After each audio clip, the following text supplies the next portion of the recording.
kebersihan. Hari gini buang sampah sembarangan. Udah tahu sampah biang masalah, buang sampah pada tempatnya lah. Iya ya, kalau bukan kita siapa lagi? Ayo kita buat Jakarta jadi bersih.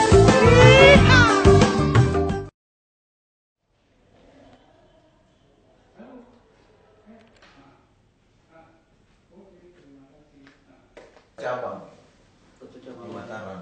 Mataram. Mataram. Tahun berapa masanya panas-panas? Oh,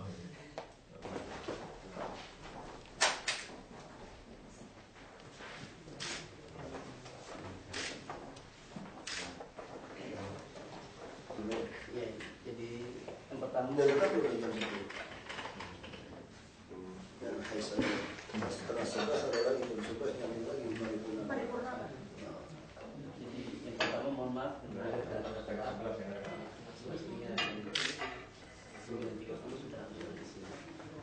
jam 10 nggak ada Pak, setengah 11 yang ada. kami Dari Belitung. sebagai dokumen juga nanti terima kasih kesediaan Bapak untuk meneruskan. Kemudian yang ketiga,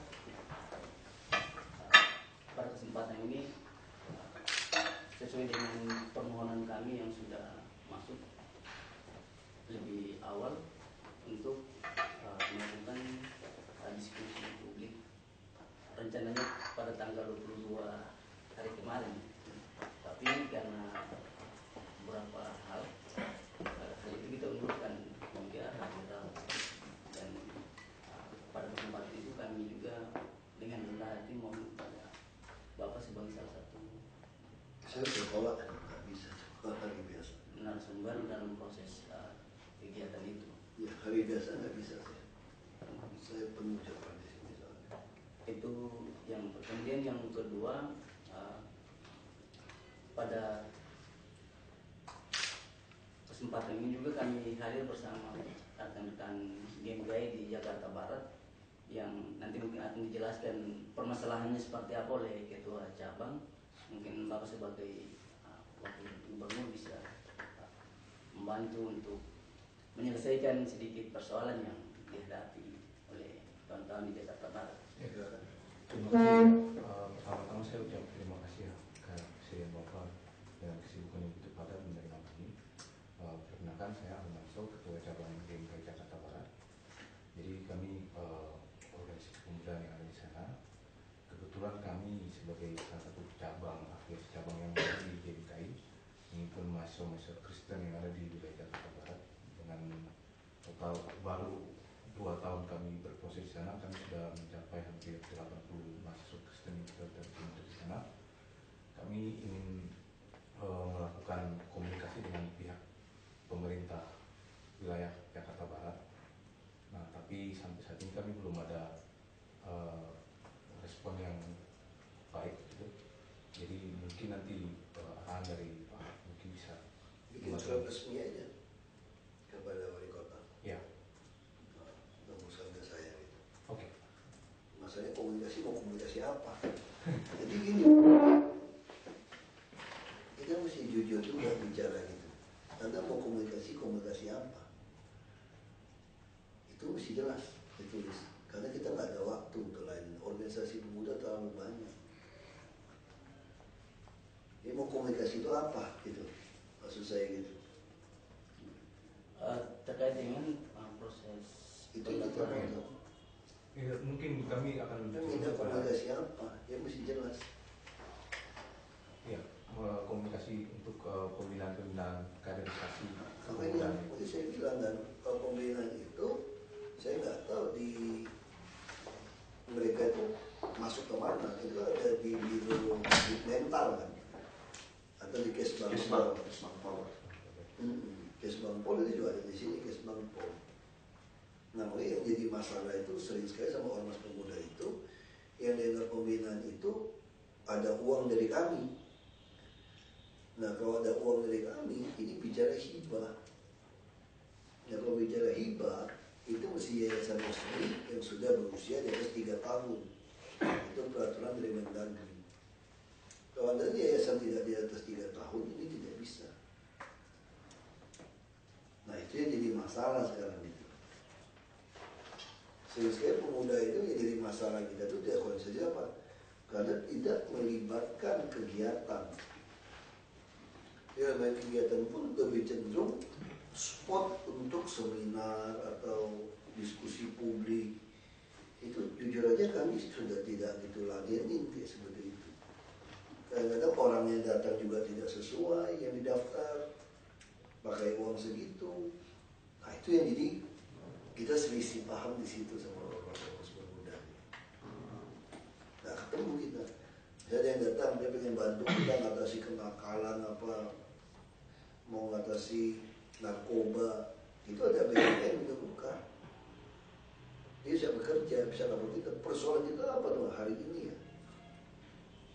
Banyak organisasi pemuda itu orientasinya itu bukan kerja di lapangan, lebih baik diskusi gitu. Dan diskusi butuh biaya.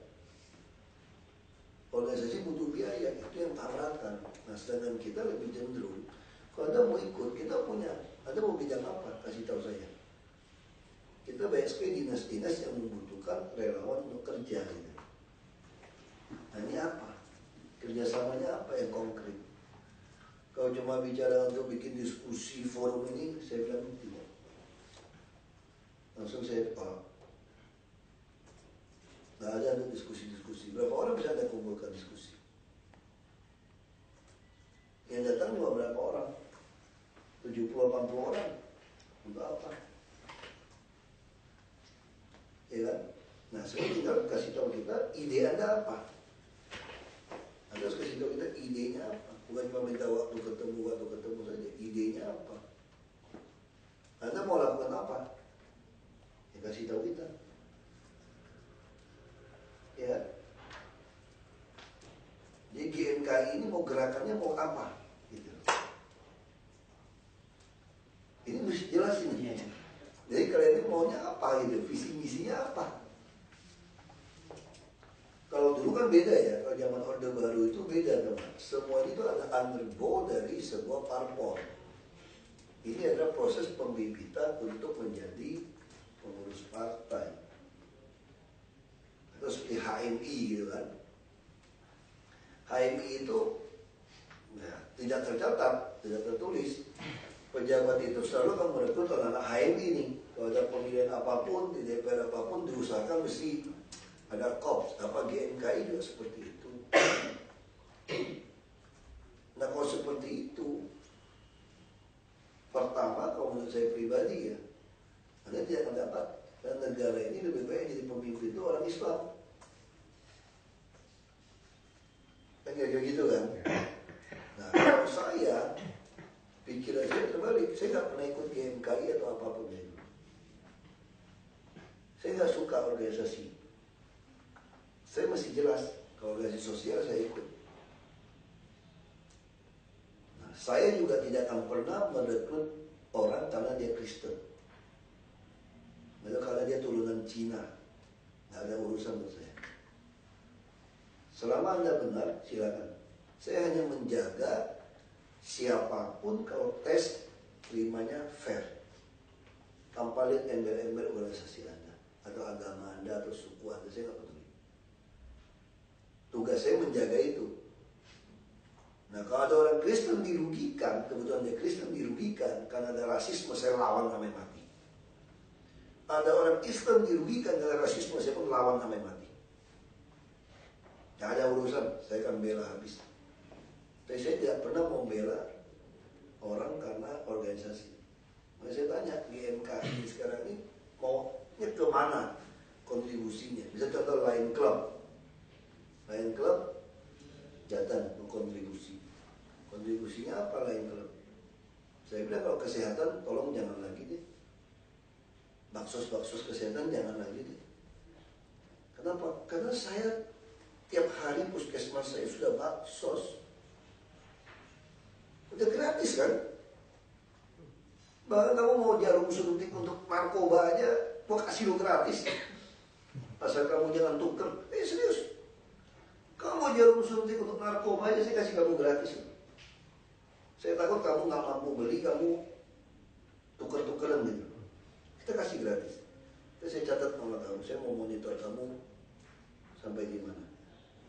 Mau tes HIV gratis, mau tes gula semua gratis. Anda ketahuan HIV pun saya obatin. Saya kasih Anda kondom. Kapan kamu harus pakai kondom, kapan tidak kalau kamu punya istri, supaya kamu bisa melahirkan anak yang tidak terjadi HIV. Kita lakukan. Nah sekarang saya mau tanya, ini organisasi GMKI sekarang maunya kemana gerakannya gitu ke depan ini? Karena sudah bukan angin mau dibawa parpol lagi nih, kayak PM KRI apa segala macam gitu. Jadi kita arahnya mau kemana? Mau ke politik misalnya. Kalau mau belajar politik, ya Anda harus langsung masuk ke partai politik. Karena sekarang permasalahannya sudah tidak dibawa lagi. Kalau dulu kan langsung dibawa kan, ada Parkindo, ada PMKRI di bawahnya. Nah, jadi semua tuh aja ada jelas orientasinya kemana. Nah kalau sekarang sebetulnya tuh dunia kita ini udah tidak ke arah situ sudah pasca reformasi. Gerakan-gerakan ini sekarang sudah mau kemana? Ya kita udah nggak tahu mau kemana gitu. Untuk menggalang apa kan gitu kan kadang-kadang di kalangan mahasiswa. Gak tahu ya, ini pandangan pribadi saya gitu. Kalau saya dari dulu saya nggak suka paguyuban Tionghoa, pasti nggak boleh begitu mas. Memang kamu kan Tionghoa, memang saya lahir Tionghoa, tapi saya tidak mewakili Tionghoa. Dan tidak pernah paguyuban Tionghoa menolong saya, membiayai saya untuk berpolitik. Mengasih pengarang saya nggak ada. Kalau yang saya lakukan bisa berakibat baik kepada Tionghoa, ya Anda dapat kredit saja. Tapi Anda juga nggak suka kan kalau saya nggak baik, kamu juga bilang jangan rusak nama saya. Ya, oke, saya akan jaga, kamu jaga saya supaya tidak merusak nama Anda. Tapi saya tidak pernah mewakili Anda sebagai organisasi. Jadi saya sekarang, saya orang Kristen, bukan. Saya bukan orang Kristen, saya orang Indonesia. Beriman kepada Kristus, iya. Menaruh harapan hidup saya dunia akhirat kepada Yesus, iya. Tapi saya bukan orang Kristen, saya orang Indonesia asli sesuai undang-undang. Saya bukan orang Kristen. Agama, saya juga bukan agama Kristen. Negara aja konyol bikin undang-undang terus agama Kristen. Saya pengikut Kristus, saya nggak beragama, saya bertuhan. Saya nggak beragama sebetulnya, memang negara membuat saya beragama. Karena agama berantem. Nah ini di pandangan hidup saya seperti itu. Saya pengikut Kristus, jelas. Tiap hari saya baca Alkitab. Kamu mungkin kalah sama saya. Tiap hari, setahun habis satu kali. Alkitab itu tebal, tiap tahun habis saya. Dan tiap minggu kalau nggak sakit saya kirim. Dan tiap hari saya saat teduh. Itu saya. Tapi saya bukan orang Kristen, saya orang Indonesia. Dan saya juga bukan beragama Kristen. Saya pengikut Yesus, saya berusaha jadi murid Yesus. Nah, maksud saya ini saya kasih gambar, jadi pemuda kita ini mau kemana kita mahasiswa Kristen ini? Mesti jelas tuh gitu, mau kemana? Ya tadi saya lihat kan, yang dianggap mau minta ketemu itu maunya apa? Sekarang mau ketemu wali kota, ketemu aku. Ya, mau aku belum. Kita ngomong ada mau apa gitu, supaya kita luruskan. Kalau bikin seminar, saya bilang tidak, saya nggak hadir, nggak bisa hari saya. Dan saya mungkin jelaskan sedikit terkait dengan maksud sebenarnya. Yang pertama, kita memang sudah mengagendakan untuk melakukan kegiatan diskusi publik terkait dengan ketahanan nasional dan kepemimpinan. Nah, berkaitan dengan itu, bagian itu kita rencanakan dilakukan di Jakarta, itu yang pertama. Kemudian yang kedua, kita juga sementara mempersiapkan konsultasi nasional di Riau, dan itu juga dengan maksud yang sama. Artinya kita sebagai GMKI ini mungkin sedikit klarifikasi dari pikiran Bapak tadi bahwa GMKI dan sebagian ormas yang lain itu ada struktur bagian dari struktur partai politik. Nah ini mungkin klarifikasi langsung bahwa GMKI sampai sekarang dulu itu memang didekatkan dengan Perkindo sehingga pandangan itu masih melekat, tapi sampai sekarang GMKI memang benar-benar lembaga yang tidak terikat. Ya, saya justru bilang, saya katakan GMKI sekarang kan sudah tidak terikat. Saya ralat juga. Saya tidak mengatakan Anda terikat dengan partai politik. Justru saya tanya, GMKI sekarang mau kemana? Kalau dulu GMKI ini mahasiswa dilatih di organisasi ini, tujuannya nanti disalurkan jadi orang politik. Nah, sekarang pertanyaan saya, GMKI sekarang itu Anda mau latih kemana gitu loh? Apa menyiapkan sebagai caleg? Atau sebagai apa? Itu saya tanya gitu loh. Justru saya bilang GMKI sekarang ini, Anda harus kasih tahu saya. Kan tadi kan minta waktu ketemu wali kota. Katanya nggak bisa ketemu. Saya kan mesti kasih tahu, jelas mau ketemunya apa. Masih kan ketemu saya nih. Ya kasih tahu saya, GMKI itu maunya apa. Ya, jadi mungkin saya jelaskan sedikit terkait dengan proses GMKI sampai dengan saat ini. GMKI seperti yang Bapak jelaskan tadi bahwa GMKI adalah bagian dari lembaga-lembaga yang turut mempersiapkan orang-orang untuk bisa menjadi berguna di tempat-tempat tertentu, termasuk di wilayah politik. Dan konsistensi itu sampai sekarang GMKI masih tetap jalan dengan proses pembinaan dan proses pendidikan kader manusia itu masih terus berlanjut hingga saat ini. Dan cara-caranya itu bervariasi, dan seperti diskusi ataupun pelatihan itu merupakan bagian dari cara-cara kita untuk bagaimana mendesain membentuk kader atau anggota GMKI yang punya kompetensi tertentu, sehingga kalau misalkan arah GMKI kemana, dari dulu hingga sekarang GMKI masih tetap pada dua semangat dasar, semangat nasionalisme dan ekumenisme, dan itu semangat itu masih terus melekat hingga saat ini. Dalam proses gerakannya itu GMKI lebih konsentrasi pada pengembangan sumber daya manusia atau kader.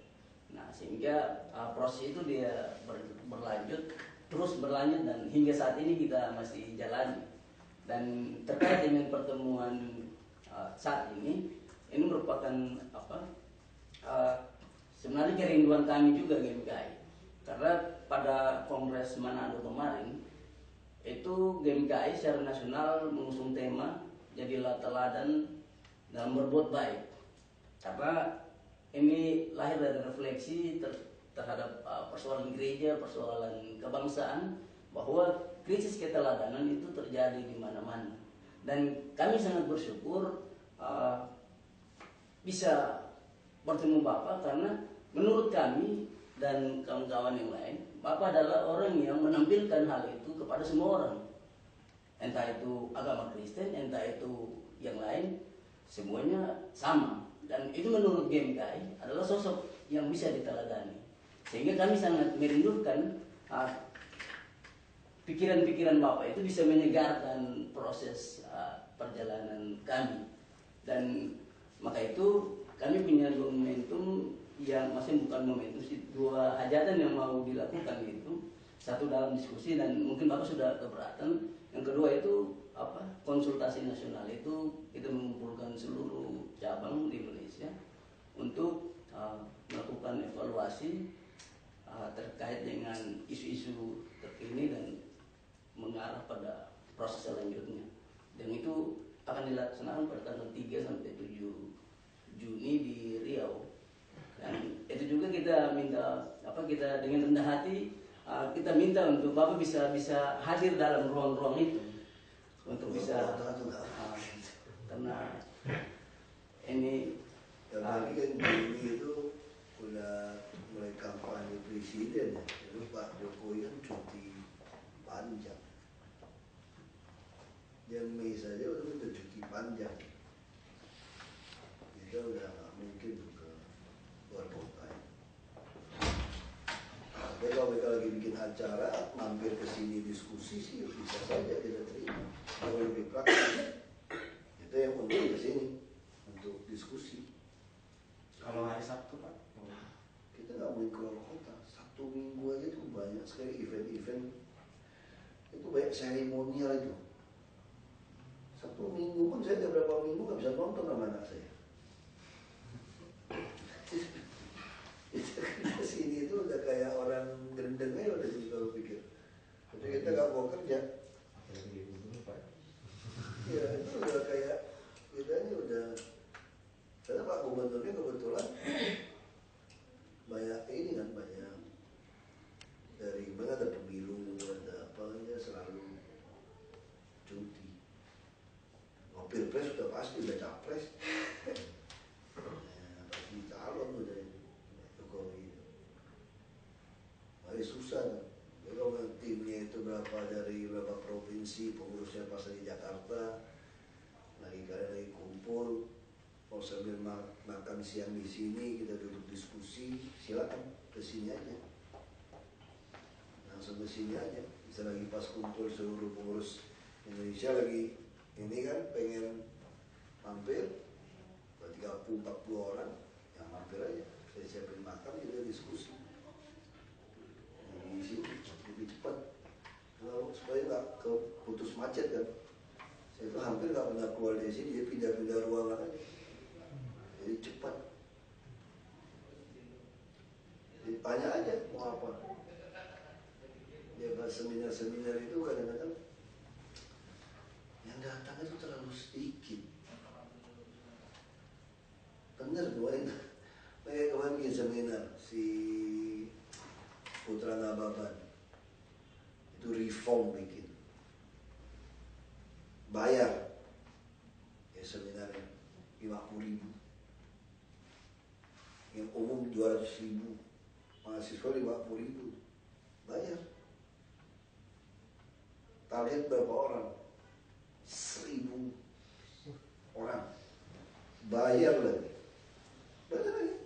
Kemarin Sabtu tanggal 5 kemarin itu, tanggal 5 April kemarin. Yang datang berapa?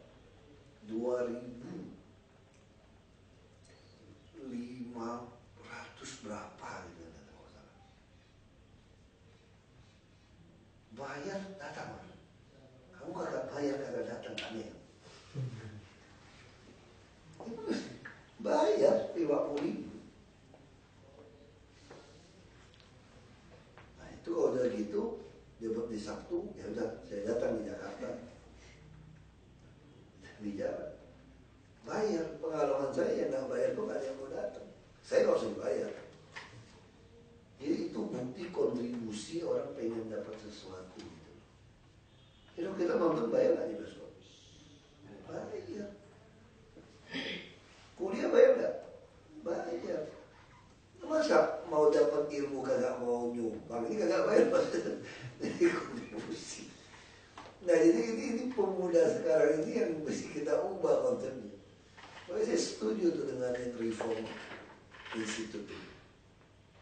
Benjamin F. Intan, dia dokter, terus buku Reinventing Pancasila. Ya. Memang ada ini buku ini, terbitan Jerman, terbit tahun berapa tuh? Mungkin tahun 2000, saya kira 2007 atau 2000, ya 2007 saya kira itu buku terbit. Saya beli berapa tuh satu buku? Kurang ajar ya dong. 600.000. Saya bilang, lo gila apa? Dia bilang betul nggak? Orang yang ngerti penting baca buku ini akan keluar uang untuk bayar. Bener. Kalau Reinventing Pancasila 20.000, 30.000 mungkin nggak ada yang mau tertarik beli. Dia taruh di 600.000. Kita yang lihat juga, itu teman. 600.000 kurang aja, tapi jadi mikir ini pasti apa hebat di dalam isi ini sampai dia berani jual 600.000. Ya benar, penelitian Gus Dur apa semua kita baca bahasa Inggris. Diterbitin Jerman lagi, Jerman terbitin 600.000. Aku ketemu dia ketawa-tawa. Nah ini yang bikin sebenarnya itu dia yang bikin 2.500 masalah. penuh. Bayar mahasiswa 50.000, umum 200.000 kontribusi. Enak aja kalau mau bikin seminar apa makanan siang makan. Cuma kamu juga makan siang, siapa makan siang semua. Makan siang nasi kotak, ini gedung pakai AC. Kita nggak ambil untung kok panitia kok. Minimal kita nggak keluar duit katanya. Sama-sama butuh kan. Nah, pembicara nggak dapat duit juga, dapat piagam aja, plakat. Nah ini menarik.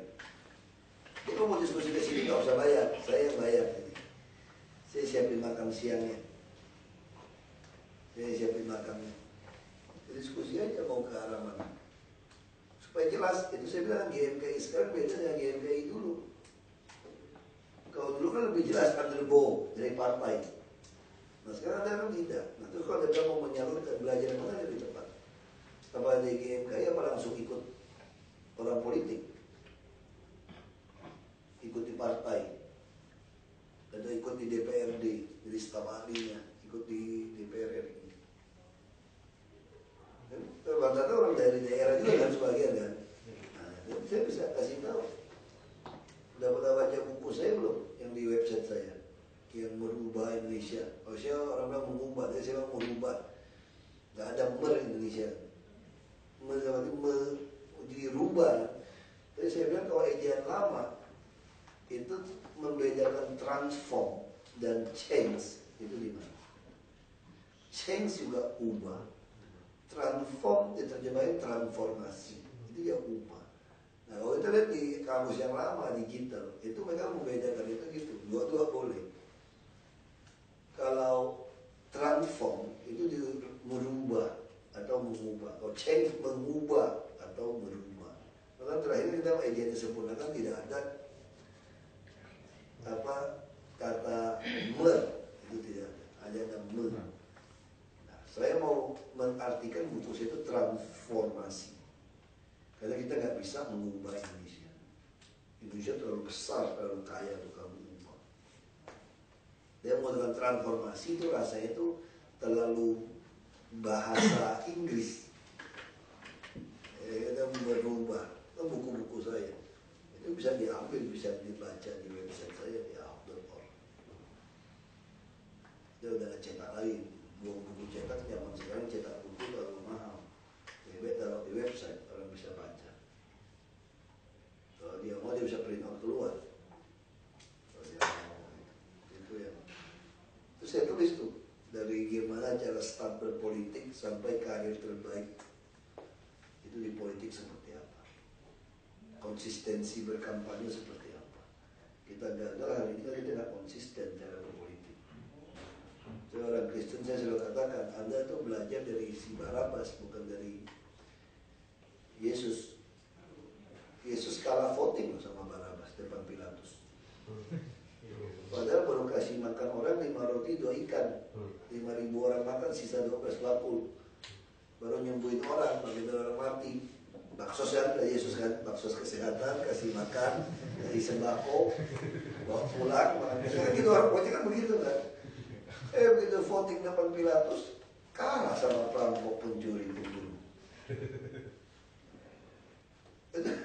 Makanya saya nggak pernah berpolitik kasih makanan orang, kasih duit, saya nggak pernah melakukan. Yesus aja kalah, apa saya ikut?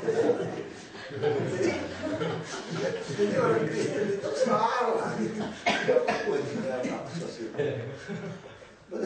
Di jalannya apa, Pak? Kamu kenapa hari ini masih Kristen? Saya mau tanya. Udah sekian ribu tahun. Orang tua, Pak. Itu bukan kenapa orang tua punya Kristen juga. Kenapa mesti percaya Yesus? Karena pengajarannya. Iya. Jadi Yesus belusukan nggak? Belusukan. Dia belusukan kan? Dia ke kampung-kampung, ke kota-kota. Lalu dia melihat kesulitan orang itu apa. Lalu waktu dia kesulitan orang langsung dia bantu. Tapi dia nggak pernah mau kumpulin massa. Kalau itu kan beda sekarang, KKR misalnya. Kenapa mesti pakai artis? Kalau nggak ada artis, nggak ada yang datang dengan KKR. Itu kayak beda dengan politik kan? Dia suruh artis datang ngumpulin masa. Kalau Yesus kan enggak. Maka dia masa kumpul dia kabur, dia nggak mau.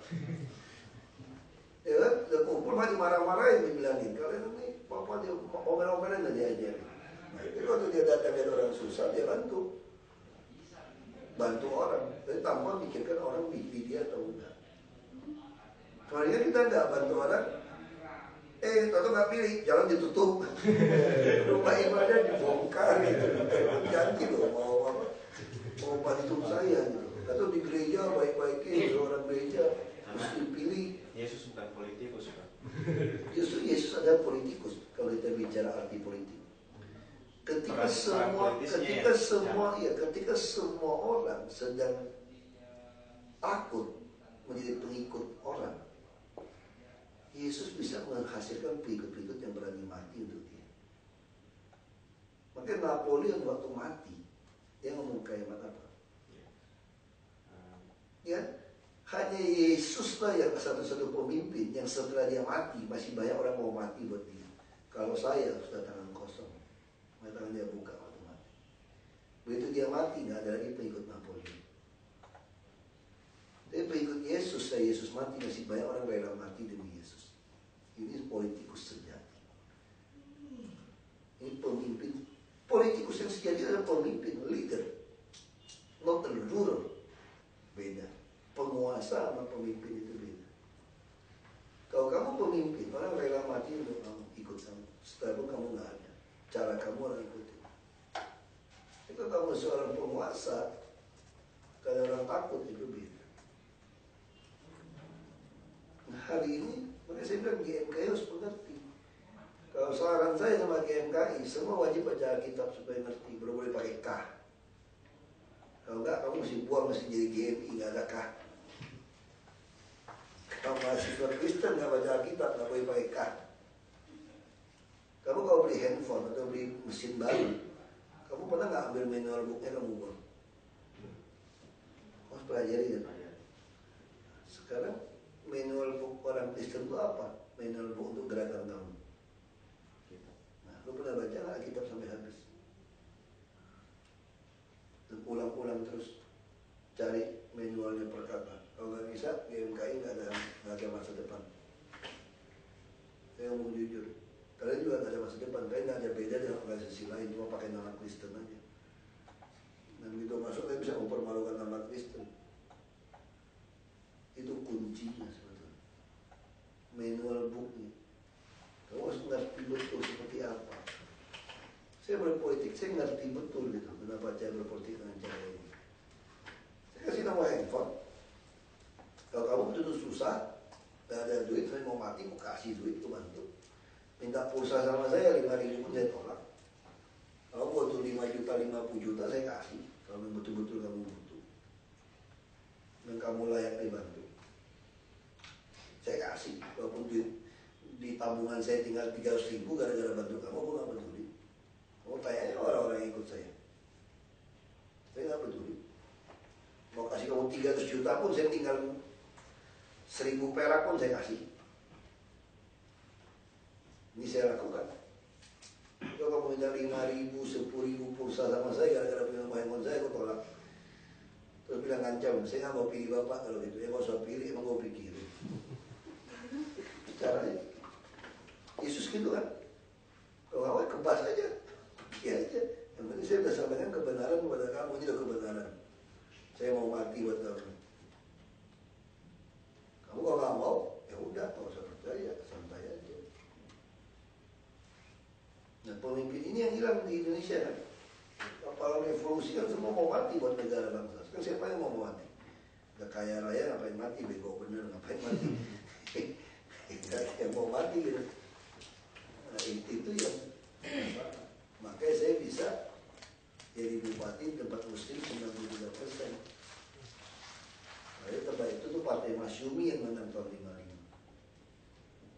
Begitu reformasi yang menang Partai Bulan Bintang, fraksi yang dikuasai 55%.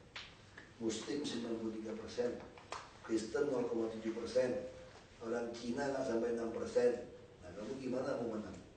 Kalau dihitung, kalau pakai hitung kita GMKI segala macam, nggak berani nyalon kalian. Kartu atau mati di daerah situ. Betul kan? Kenapa saya berani? Karena saya yakin orang punya nurani. Orang bisa tahu saya serius mau mati buat mereka untuk perjuangkan nasib dia. Nah, saya kan orang kelas atas kalau di kampung saya, terdidik, kaya, dari keluarga baik-baik, rumah saya aja paling gede kok di kampung saya kalau kamu datang lihat gitu. Kira-kira gitu kan posisi kan. Kok mau gitu turun bantu orang yang dari bawah. Nah ini konsep yang harus dipunya. Kamu gak punya ini, kamu susah. Hari ini rakyat lagi cari orang yang mau berkorban untuk membuat nasib dia itu sejajar. Hari ini orang brengsek, makanya Tuhan kirim Nabi supaya bawa dia pulang, supaya nggak jadi brengsek nih. Diingatin. Kan itu konsepnya gitu kan. Nah sama aja kan. Nggak pakai dengan darah. Itu dari Musa dia tunjukin. Ketika hukum Tula yang ke-10, semua anak sulung akan dibunuh. Tapi kalau di rumahnya ada olesan darah korban, maka si malaikat penjemput nyawa akan melewati. Nah kalau orang di luar bangsa Israel, orang Mesir juga mengolesin darah karena dia percaya, lewat nggak malam itu anaknya? Lewat juga. Nah itulah yang dianggap Yesus penerus konsep Musa tadi. Nah, kalau dulu saya orang turunan Cina kan sering di kelenteng. Kalau mau buang sial tuh mesti pakai darah ayam. Mungkin di Indonesia Timur juga ada. Buang darah ayam, darah kambing. Tadi itu darah itu menolak bara, menolak sial. Lalu pertanyaan kita, bisa nggak seorang manusia ditukar dengan darah hewan? Nggak bisa. Manusia harus ditukar dengan darah manusia. Sama seperti mencari kambing, ayam, domba yang tidak bercacat, harus cari manusia yang tidak bercacat. Ada nggak manusia yang tidak bercacat? Nah, gimana caranya? Mungkin Tuhan turun jadi manusia. Disebut anak Tuhan, ya dia Tuhan. Islam nggak bisa terima dengan konsep Tritunggal. Dan banyak orang Kristen ditanya nggak bisa jawab. Nah, sama kayak sekarang kan, kalau kita nonton di TV, SBY ada di mana-mana seluruh dunia. SBY satu dong. Hanya karena teknologi TV kamu bisa terima, semua orang bisa bicara sekarang, pakai voicemail, pakai FaceTime. Orangnya salah nggak? Satu kok. Masa Tuhan yang bisa ciptakan teknologi lebih hebat daripada TV atau dengan FaceTime, dengan IT sekarang? Nah, itu penting. Udah ya, itu ya? Iya Pak. Oke. Itu penting untuk anak-anak yang nggak tahu konsep ini. Itu saya harap harus tahu. Jadi kalau mau diskusi, kapan aja bikin surat, ada berapa orang, kita sambil makan diskusi sini. Bisa tanya apa saja. Kalau di seminar datang terlalu buang waktu. Dan jumlahnya pun tidak signifikan. Bukan saya belagu, bukan, waktunya terlalu habis. Mau nonton itu susah sama anak. Ya, kalau diskusi setengah jam, 2 jam, kita masih bisa sambil makan.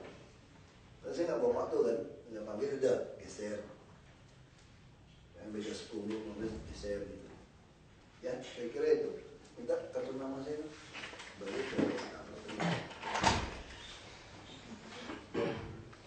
Terima kasih Bapak. sama-sama. Jadi kalau ada mahasiswa sampai harus drop out, karena duduk miskin susah, ada anak SMA ijazahnya nyangkut, nggak bayar, kasih tahu saya.